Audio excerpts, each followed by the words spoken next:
दोस्तों, तो आप सभी कैसे हैं? उम्मीद करते हैं आप सभी की पढ़ाई बहुत अच्छी चल रही होगी और पढ़ाई के साथ-साथ आप अपने आप को बेहतर ढंग से प्रिपेयर कर रहे होंगे। जैसा कि आपको पता है कि कॉम्पिटिशन का दौर इतना फ़ास्ट हो चुका है, अगर आपने थोड़ी भी लापरवाही कर दी, तो आप दूसरों से बहुत पीछे चले जाओगे। तो इसीलिए रख हौसला, वो मंज़र भी आएगा, प्यासे के पास समंदर भी आएगा। यदि आपके शरीर में खून नहीं जुनून दौड़ता है, तो ये मान के चलिए आपको सफलता 100% मिलेगी, इसमें कोई दो राय नहीं है। तो इसी तौर पे हम लोग आपको एक नया टॉपिक जो हमारा कि विश्व की ज्वालामुखी है, उसको हम लोग कवर करेंगे। ये ऐसा टॉपिक है, इससे एग्ज़ाम में हर समय क्वेश्चन बराबर पूछे जाते हैं। तो आप इस टॉपिक को हल्के में ना लें और इस टॉपिक से कंटिन्यू क्वेश्चन आते रहते हैं हर एग्ज़ाम में। जैसे कि आज हम बात करेंगे ज्वालामुखी पे। तो ज्वालामुखी होती क्या हैं? ये ज्वालामुखी की जैसे आकृति दी गई है, तो पहले मैं आपको बता दूं ज्वालामुखी क्या होती हैं।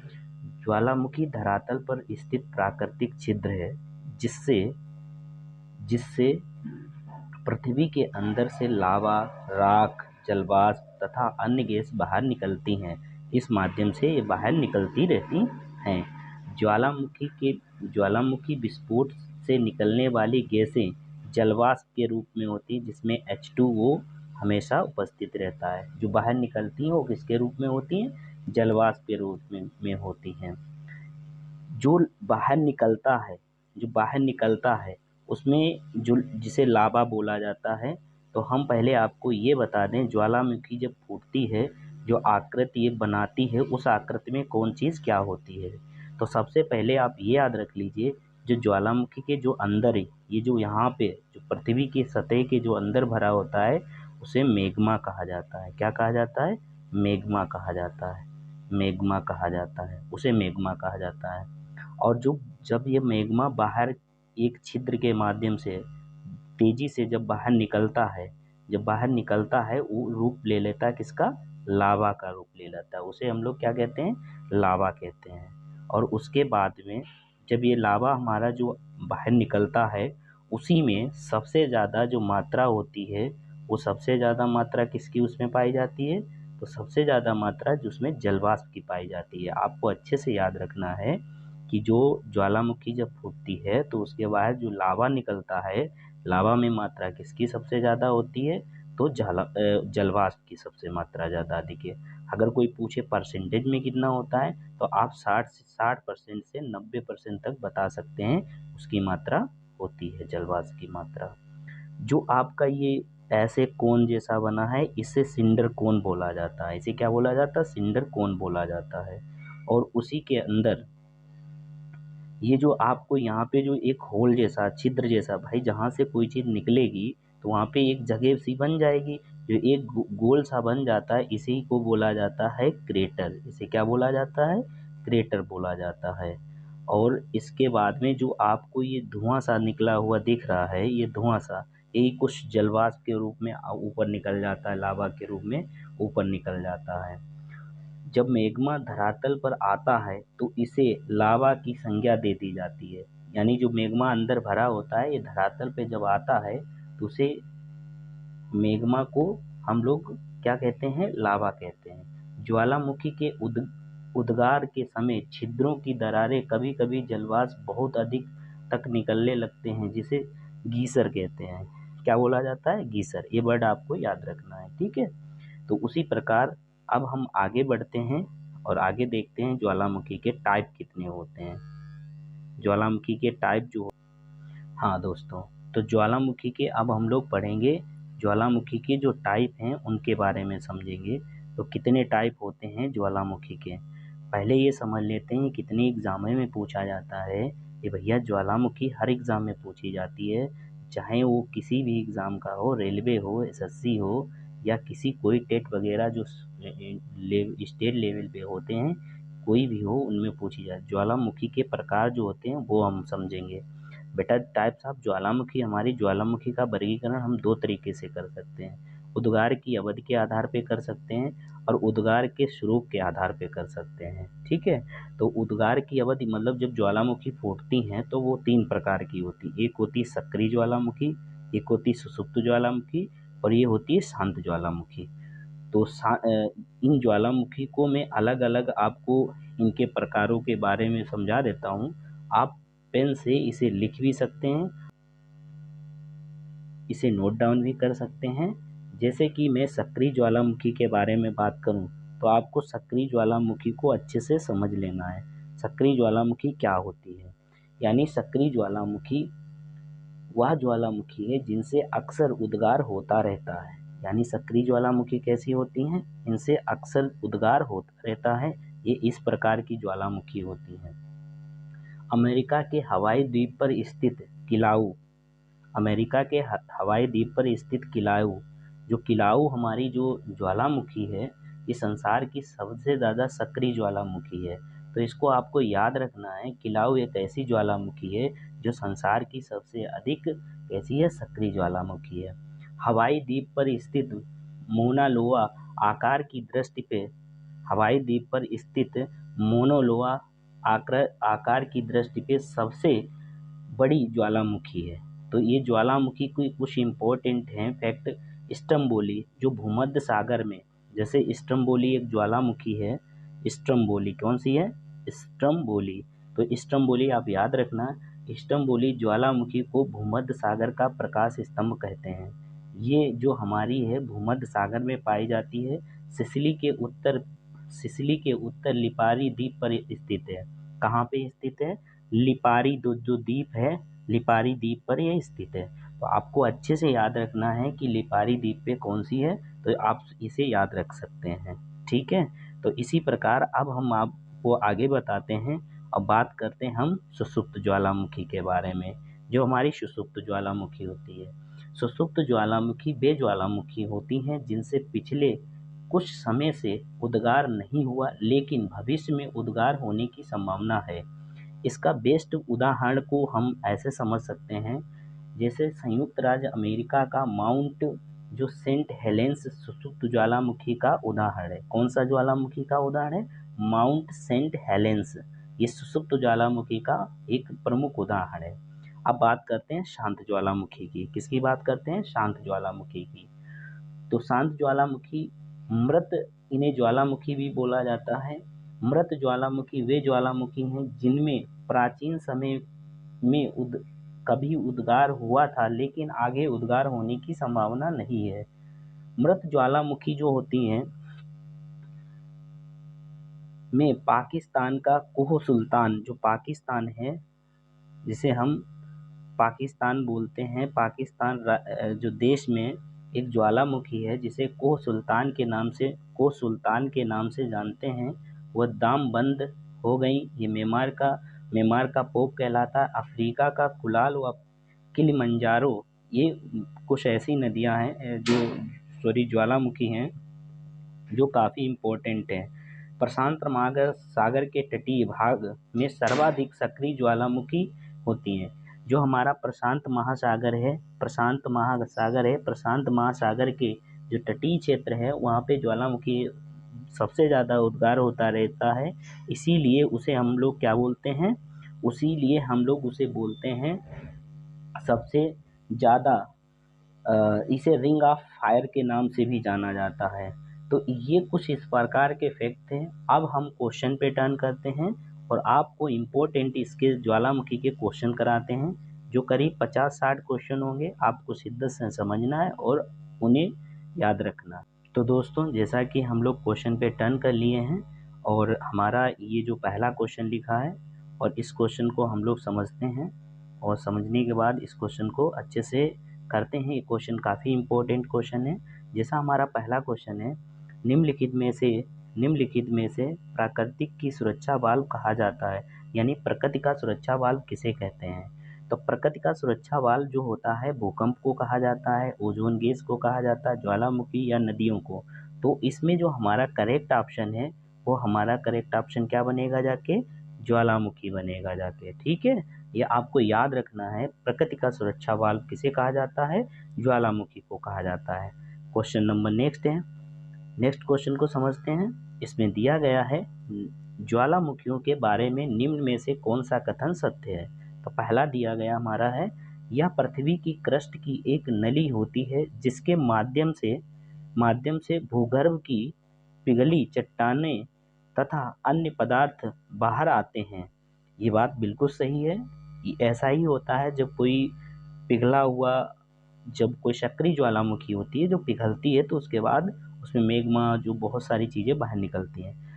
ऑप्शन नंबर बी को हम देखते हैं, अक्सर इनकी नली के चारों ओर गोल कीपाकार पहाड़ी तथा पर्वतीय भाग विस्तार हो जाता है। ये भी बात बिल्कुल सही है, जो इसने बोला है वो बिल्कुल सही बात बोला है। तीसरा ऑप्शन है, ज्वालामुखी जागृत, प्रसुप्त और शांत व मृत 3 प्रकार की ज्वालामुखी होती हैं। ठीक है, तो प्रसुप्त को ही शांत ज्वालामुखी कहते हैं। ठीक है, और मृत ज्वालामुखी को वो होती हैं, तो हमारी मृत ज्वालामुखी अलग टाइप की होती हैं, प्रसुप्त और शांत एक टाइप की होती हैं। ठीक है, तो ये सारे जो तीनों ऑप्शन दिए गए हैं, तीनों ऑप्शन सही हैं, तो इसलिए हम उपरोक्त सभी वाला ऑप्शन को टिक करेंगे जो हमारा बिल्कुल सही है। तो आपको इन ऑप्शनों को याद रखना है। ठीक है, तो अब बढ़ते हैं हम आगे नेक्स्ट क्वेश्चन पे।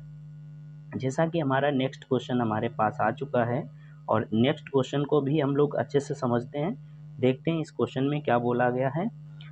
हमारे इस नेक्स्ट क्वेश्चन में समझने के लिए ये काफ़ी इम्पोर्टेंट बातें इसमें दी गई हैं, तो आपको उनको याद रखना है। जैसा कि पहला हमारा क्वेश्चन है, समझते हैं इससे पहले क्वेश्चन को। क्वेश्चन नंबर नेक्स्ट, निम्नलिखित में से कौन सी ज्वालामुखी के उन 3 वर्गों में शामिल नहीं है जो उनके उद्भव की आवृत्ति के आधार पर वर्गीकृत किए गए हैं। जैसे जो हमारी ज्वालामुखी हैं उनमें से एक, जो 4 ऑप्शन में एक ज्वालामुखी नहीं होगी, जो टाइप नहीं होगा ज्वालामुखी का, वो हमें पता करना है। पहला है जागृत ज्वालामुखी, दूसरा है प्रसुप्त ज्वालामुखी, मृत ज्वालामुखी, यौगिक ज्वालामुखी। तो अभी हमने पीछे जो पढ़ा है तो उसमें हमने यौगिक ज्वालामुखी नहीं पढ़ा है। ठीक है, तो यही हमारा आंसर होगा। तो आंसर कौन सा इसमें सही होगा? आपका आंसर जो सही होगा वो हमारा डी वाला आंसर बिल्कुल करेक्ट होगा। तो इसमें हमें क्या याद रखना है? डी वाला। अगला है, किस ज्वालामुखी में अक्सर उद्गार होती रहती है? तो अक्सर उद्गार किस ज्वालामुखी होती रहती है, मतलब कहने का मतलब ये है कि उसमें से मतलब जो लावा, जो मैग्मा जो बाहर निकलता रहे जलवाष्प के रूप में, वो कौन सी ज्वालामुखी है? क्या जागृत है, क्या सुषुप्त है, क्या मृत है, कि शांत है? तो इसमें जो करेक्ट ऑप्शन है वो आपका जागृत ज्वालामुखी, जैसा कि अभी हम लोगों ने पीछे पढ़ा है। अगला ऑप्शन दिया गया है क्वेश्चन नंबर नेक्स्ट का है, और नेक्स्ट के ऑप्शन हम लोग देखेंगे। किस ज्वालामुखी, लिखा है, किस ज्वालामुखी में ऐतिहासिक काल से उद्गार नहीं होते हैं? जैसे जागृत ज्वालामुखी में, प्रसुप्त ज्वालामुखी में, शांत ज्वालामुखी में, या मृत ज्वालामुखी में। तो आपको इसमें याद रखना है, जो हमारा इसमें जिसमें उद्गार नहीं होता है, तो ये हमारा डी वाला है, जो मृत ज्वालामुखी, जैसा कि मैं अभी आपको पीछे पढ़ा भी चुका हूँ। इसका ऑप्शन कौन सा हो जाएगा? इसका ऑप्शन डी वाला हो जाएगा। ठीक है, तो इसी प्रकार हम लोग आगे बढ़ते हैं और नेक्स्ट क्वेश्चन को देखते हैं। क्वेश्चन नंबर हमारा 6 है, 6 के आगे समझते हैं और इन्हें अच्छे से कवर करते हैं। ठीक है, तो अगला क्वेश्चन हमारा है, लंबे समय तक शांत रहने के पश्चात विस्फोट होने वाली ज्वालामुखी क्या कहलाती हैं? मतलब जो लंबे समय से मतलब शांत रहें और वो एकदम विस्फोट हो जाएं, उन ज्वालामुखी को हम लोग क्या कहते हैं?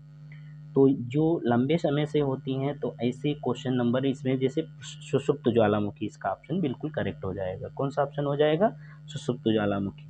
अगला हमारा है कि पृथ्वी की पपड़ी की ठोस चट्टानों के नीचे जो पिघला हुआ पदार्थ होता है, जो कभी ज्वालामुखी के उद्गार के साथ धरती के ऊपर तल पर आता है, और उसे क्या कहते हैं? इसे हम कहते हैं ए वाला, यानी इसे मैग्मा कहते हैं। क्या कहते हैं? इसे मैग्मा कहते हैं, जो कि मैं अभी पीछे क्वेश्चन में आपको बता चुका हूँ।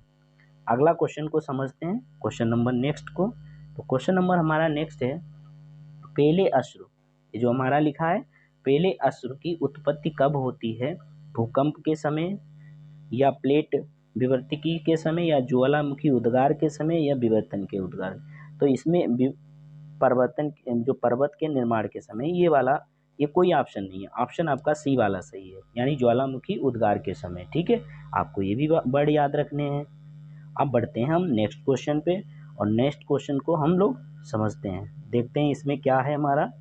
जैसा हमारा दिया गया है, ज्वालामुखी में जलवाष्प के अलावा कौन सी गैसें निकलती हैं? तो ज्वालामुखी में जलवाष्प के nitrogen oxide, hydrogen oxide, carbon dioxide, सी वाले में बोला गया कार्बन डाइऑक्साइड, हाइड्रोजन, नाइट्रोजन, और दूसरा बोला गया डी वाले में सल्फर डाइऑक्साइड और कार्बन डाइऑक्साइड और नाइट्रोजन।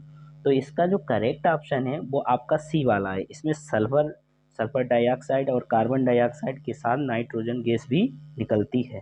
ठीक है, अब हम बढ़ते हैं नेक्स्ट क्वेश्चन पे। तो नेक्स्ट क्वेश्चन है, ज्वालामुखी उद्गार के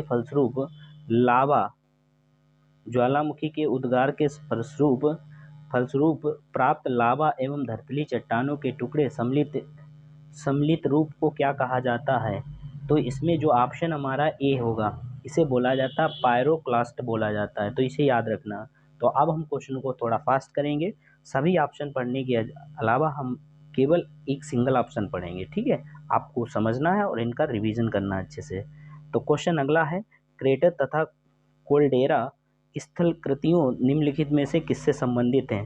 तो इसका जो ऑप्शन होगा, इसमें ऑप्शन दिए गए, वो उल्कापात, ज्वालामुखी चक्री, या पवन चक्री, या हिमानी क्रिया। तो इसका करेक्ट जो ऑप्शन होगा 11 वाले का, तो हमारा करेक्ट ऑप्शन बी वाला है। तो करेक्ट ऑप्शन कौन होगा? ज्वालामुखी क्रिया। निम्नलिखित में से कौन सी स्थलाकृति ज्वालामुखी क्रिया संबंधित नहीं है? तो 12 वाले में ऑप्शन दिए क्रेटर, कोल्डर, गेसर या फिशोई। तो 12 का जो हमारा करेक्ट ऑप्शन है वो फिशोई है। ये जो बर्ड आपको दिख रहा होगा, ये वाला हमारा ऑप्शन बिल्कुल करेक्ट है। अगला हमारा जो क्वेश्चन है, नेक्स्ट क्वेश्चन को हम लोग समझते हैं। क्वेश्चन नंबर हमारा नेक्स्ट दिया गया है, किस स्थलकृति का निर्माण ज्वालामुखी क्रिया से नहीं होता है? लावा पठार, लावा मैदान, सिल तथा डाई या पिसर। तो इसमें जो करेक्ट ऑप्शन है 13 का हमारा डी वाला है, विषर्प होता है। डाइक क्या है? अगला जो क्वेश्चन है, डाइक क्या है? तो इसमें दिया गया है, जो डाइक जो होता है, डाइक आपका बी वाला ऑप्शन हो जाएगा, यानी ज्वालामुखी निर्मित आंतरिक स्थलकृति। जो ज्वालामुखी जब निर्मित होती है तो उसके अंदर जो होती है, जैसे ज्वालामुखी ये है, तो इसकी जो अंदर की जो आकृति होती है उसको बोला जाता है। ठीक है, डाइक। क्या बोला जाएगा? डाइक बोला जाएगा। अब बढ़ते हैं नेक्स्ट क्वेश्चन पे और देखते हैं नेक्स्ट क्वेश्चन हमारा क्या है। नेक्स्ट क्वेश्चन को समझते हैं, ऐसे ही हमारे क्वेश्चन काफ़ी हैं। कोल्डेरा संबंधित है, कोल्डेरा किससे संबंधित? हिमनद से संबंधित, भूकंप से, ज्वालामुखी से, या भ्रंश से? कोल्डेरा जो संबंधित होता है वो ज्वालामुखी से संबंधित होता है। कोल्डेरा किससे संबंधित होता है? ज्वालामुखी से संबंधित होता है। अगला है नेक्स्ट नंबर, वह कौन सा महाद्वीप है जहाँ एक भी ज्वालामुखी नहीं है? तो आपको ये याद रखना है, ये ऑस्ट्रेलिया है। ऑस्ट्रेलिया ऐसा महाद्वीप है जहाँ पर कोई एक भी ज्वालामुखी नहीं पाई जाती है। अगला क्वेश्चन है, नेक्स्ट क्वेश्चन हमारा है 17 नंबर, अग्निवलय किसे कहा जाता है? यानी अग्निवलय जो है वो है क्या? तो अग्निवलय जो हमारा ऑप्शन प्रशांत परिमेखला, यानी जो आपको सी वाला ऑप्शन दिया गया प्रशांत परिमेखला, जो प्रशांत महासागर है उसके चारों ओर एक वलय बनती है। ऐसे वहाँ पे हर समय क्या होता रहता है, ये ज्वालामुखी विस्फोट होता रहता है, जिसकी वजह से उसे हम प्रशांत परिमेखला कहते हैं, या यानी रिंग ऑफ फायर भी बोला जाता है इसे। तो इस क्वेश्चन को आपको अच्छे से याद रखना है, किस महासागर के पास पड़ेगा? प्रशांत महासागर के पास पड़ेगा। ठीक है, तो ये वाला आपको अच्छे से याद रखना है। अगला क्वेश्चन है हमारा, अगला क्वेश्चन है, लेकोलिथ संबंधित है। लेकोलिथ किससे संबंधित? ज्वालामुखी से संबंधित है, ज्वालामुखी से संबंधित है, भूकंप से संबंधित है, पर्वत निर्माण से संबंधित, या महाद्वीप प्रवाह से संबंधित है? तो ये ज्वालामुखी जो उद्गार है ये किससे संबंधित है, ये हमें पता करना होता है। तो इसमें 4 ऑप्शन दिए गए हैं, 4 ऑप्शन में हमें एक ऑप्शन हमारा सही है। तो कौन सा ऑप्शन सही है आप लोग बताइए। यानी इसका तो संबंधित और लेखोतिल होता है वो ज्वालामुखी से ही रिलेट करता है। किससे रिलेट करता है? तो दोस्तों आज हम क्वेश्चन यहीं तक करते हैं। तो प्लीज़ अगर हमारे चैनल पे आप नए हैं तो हमारा चैनल सब्सक्राइब कर लीजिए। इस छोटे से परिवार को आपकी प्यार मोहब्बत की ज़रूरत है और आप बहुत सारा हमें प्यार दीजिए। और जब आप कोई कमेंट करेंगे तो हमें इससे मोटिवेशन मिलेगा। पहली बार वीडियो बना रहे हैं, कोशिश कर रहे हैं कि मैं आपका कोई थोड़ा सा सपोर्ट कर सकें। तो आप लोगों से यही मेरी आशा है कि आप लोग इस चैनल को ज़रूर सब्सक्राइब कर लेंगे और बेल घंटी बजा देना, जिससे हमारा नोटिफिकेशन आपको सबसे पहले मिलेगा। ठीक है।